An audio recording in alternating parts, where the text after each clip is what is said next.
Assalamualaikum warahmatullahi wabarakatuh. Halo, apa kabar semua?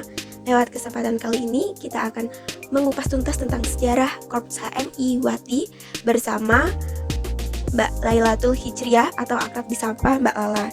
Jadi Mbak Lala ini adalah alumni UIN Kiai Haji Ahmad Siddiq Jember, Prodi Hukum Tata Negara. Selama berproses di HMI, Mbak Lala mengikuti jenjang training yang pertama LK1 Komisariat Visipol pada tahun 2017, LKK HMI Cabang Semarang pada tahun 2019, LK2 HMI Cabang Sukabumi tahun 2021. Di Komisariat Al-Fatih sendiri, Mbak Lala pernah menjabat yang pertama sebagai Wakil Sekretaris Umum Bidang Pemberdayaan Perempuan. Periode selanjutnya dilanjut menjadi Kepala Bidang Pemberdayaan Perempuan, yaitu pada saat periodenya Ketum Posnan. Selanjutnya, Mbak Lala menjabat sebagai Bendahara Umum pada periode Ketum Deni. Nah, kesan Mbak Lala yakni perjalanan di HMI itu seru. Terdapat lika-liku dan juga seperti perbedaan pendapat pasti ada. Pesannya, dalam berproses di organisasi itu jangan setengah-setengah, karena kalau prosesnya setengah-setengah, maka hasilnya juga setengah-setengah. Baik, langsung saja kita dengarkan materi sejarah Kohati dari Mbak Lala. Sebenarnya saya akan bahas sejarah Kohati secara umum aja ya. Karena bicara tentang sejarah itu nggak akan pernah ada habisnya. Pembahasan sejarah itu akan panjang kali lebar gitu loh. Sebelum masuk ke pembahasan sejarah Kohati, saya akan bahas sedikit tentang makna perempuan dalam perspektif Islam. Kalau secara epistemologi, perempuan berasal dari kata perempuan, artinya ahli atau mampu. Perempuan merupakan seorang yang mampu melakukan sesuatu. Wanita berasal dari bahasa Jawa, wani ditoto, yang artinya orang yang bisa diatur. Selain itu ada juga dari bahasa Sanskerta, kata wanita berasal dari kata wan dan ita, yang berarti yang dinafsui. Itu kalau di bahasa Sanskerta. Kalau secara ontologi, perempuan itu adalah makhluk ciptaan Allah yang secara alamiah memiliki organ reproduksi. Seperti vagina, payudara, kelenjar susu, dan rahim, serta dapat mengalami menstruasi, hamil, melahirkan, bahkan menyusui. Sedangkan laki-laki makhluk ciptaan Allah yang memiliki penis, jakun, testis, dan sperma, serta berpotensi untuk membuahi lawan jenisnya. Nah, ini dia yang dinamakan kodrat dari Allah yang tidak bisa ditukar satu sama lain. Sedangkan fitrah perempuan itu memiliki sifat keibuan, mau nggak mau, ya nggak? Kalian merasa nggak kalau diri kalian itu memiliki sifat keibuan? Aku pun begitu. Aku pun akan jadi calon ibu yang akan mengayomi anak-anakku, mengasihi anak-anakku. Bahkan kalian pun nanti akan menjadi calon ibu. Itu ya gambaran mengenai makna perempuan dalam Islam. Lanjut ke sejarah Kohati.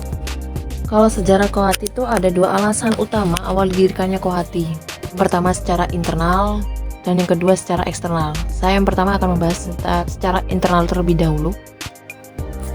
Hal-hal yang berkaitan dengan perempuan, bahkan isu-isu yang berkaitan dengan perempuan, itu dalam HMI diamanahkan kepada Departemen Keputrian. Kurang lebih 20 tahun berjalan, perkaderan dijalankan. Kemudian HMI menjadi salah satu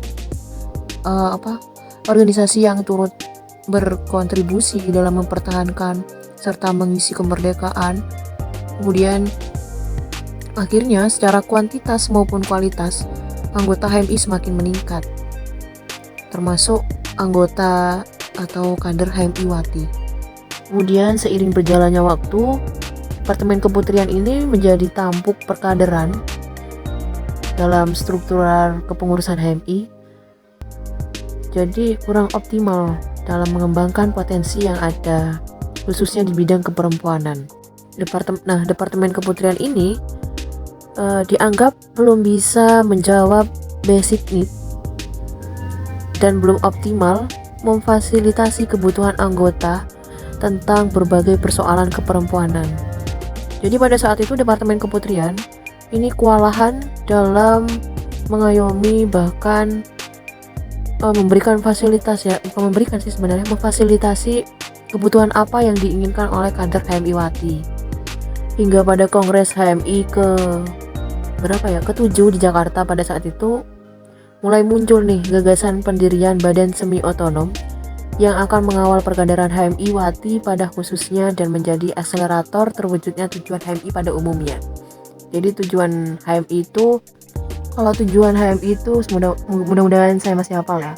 Terbinanya insan akademis, pencipta pengabdi yang bernafaskan Islam dan bertanggung jawab atas terwujudnya masyarakat adil makmur yang diridhoi Allah Subhanahu wa taala.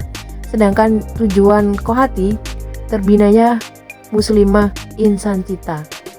Terbinanya muslimah berkualitas insan cita. Kemudian secara eksternal pada masa itu berbagai organisasi perempuan yang ada dibuat semata-mata hanya sebagai alat revolusi. Namun yang sangat penting diingat, badan semi otonom bidang keperempuan ini bukan untuk menandingi atau menyaingi keberadaan organisasi-organisasi perempuan yang sudah ada. Badan ini dibentuk guna perkaderan dan humanisme. Jadi dalam artian misi-misi kemanusiaan, kebangsaan, serta keumatan yang menjadi tujuan dari organisasi, yaitu HMI sendiri. Terlebih lagi, kontribusi kader HMI Wati secara eksternal itu yang dibuktikan oleh salah satu kader yang bernama Aisyah Amini, salah satu kader yang menjadi pelopor sekaligus ketua umum pertama pada Kesatuan Aksi Wanita Indonesia atau disebutnya KAWI. Lalu kemudian Dr. Sulastomo sebagai ketua umum PB HMI pada masa itu bekerja sama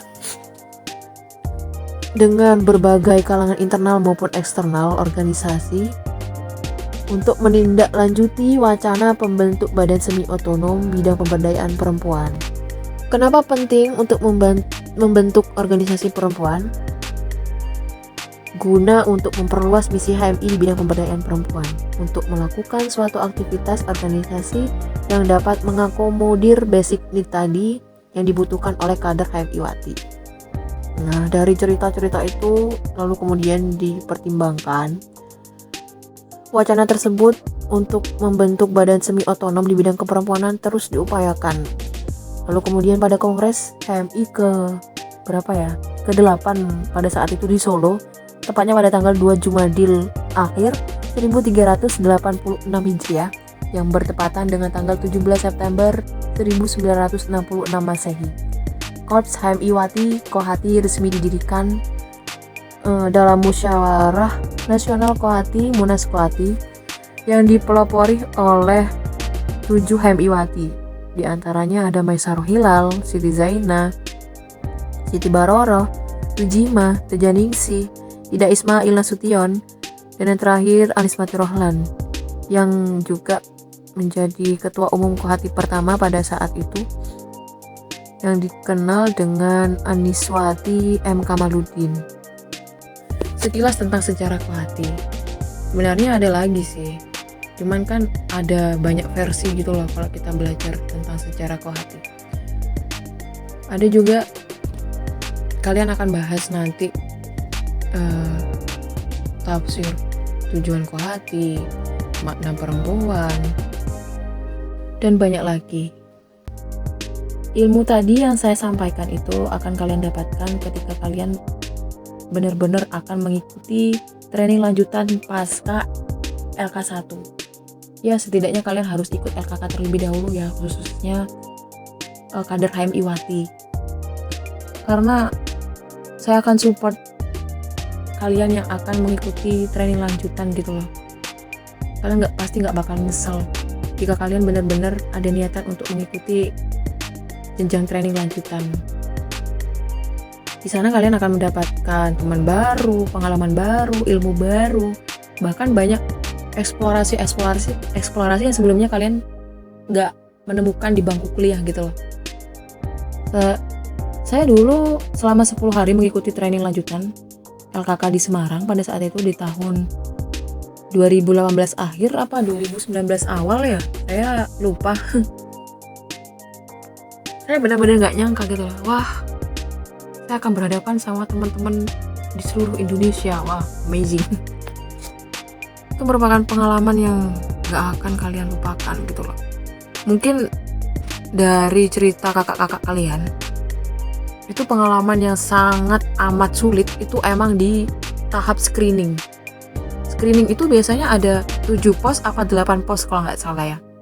Tapi setauku pas aku ikut LKK itu ada 8 pos. Mulai dari sejarah Kohati, HMI, tentang HMI, terus keperempuanan, baca tulis Al-Quran, abis itu apa ya lagi ya, dan lain-lain pokoknya. Itu emang part paling sulit untuk melewati untuk mengikuti forum LKK. Saya akui emang part tersulit, tapi kalau tidak ada kesulitan, kalian tidak akan dimudahkan gitu loh. Jadi kan bersulit-sulit dahulu, baru dimudahkan kemudian. Dulu saya sulit banget untuk, saya bener takut gitu lah. Jadi jangan pernah takut untuk mengikuti training lanjutan. Kalau kalian takut, ya kalian harus afirmasi diri kalian sendiri. Saya bisa, saya pasti bisa.